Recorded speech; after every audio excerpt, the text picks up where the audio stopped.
Rewarded for not working? I'll tell you why Canada relies on migrants for certain jobs despite high unemployment numbers.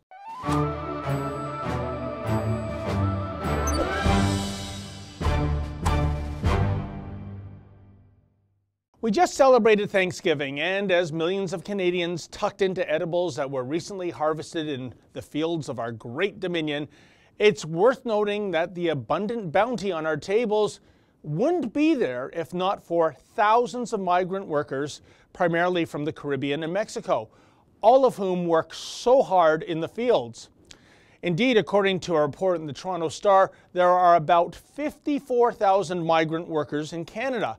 And I don't begrudge them their jobs because they're an integral part of our community. Actually, without them, the sad fact is that crops would rot in the fields thanks to a dearth of Canadian-born workers who simply won't do such heavy lifting.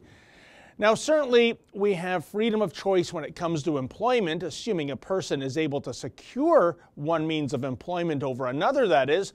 But here's the rub. Clearly, there are jobs begging in the agricultural sector, while at the same time, welfare rates in provinces such as Ontario and Newfoundland have soared in recent years.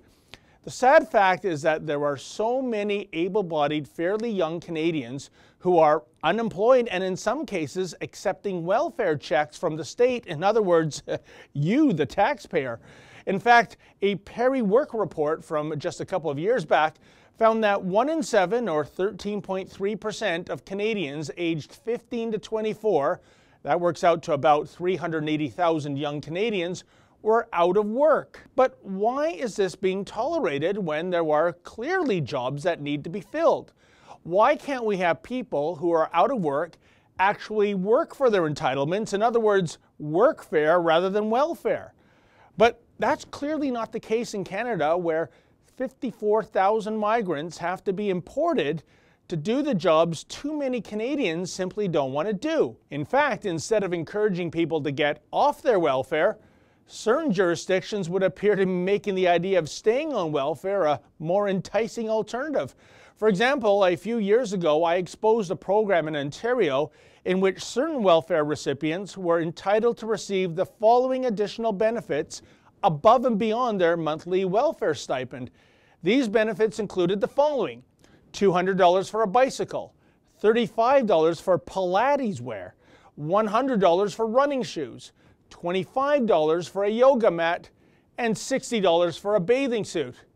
Now again, I don't begrudge the thousands of migrant workers who toil so hard and indeed help us put food literally on our tables. As it stands now, clearly, what would we do without them? But I really question why people who are able to work will not work, and we reward them for opting out. They say beggars can't be choosers. Tell me another one. For the Rebel.Media, I'm David the Menzoid Menzies.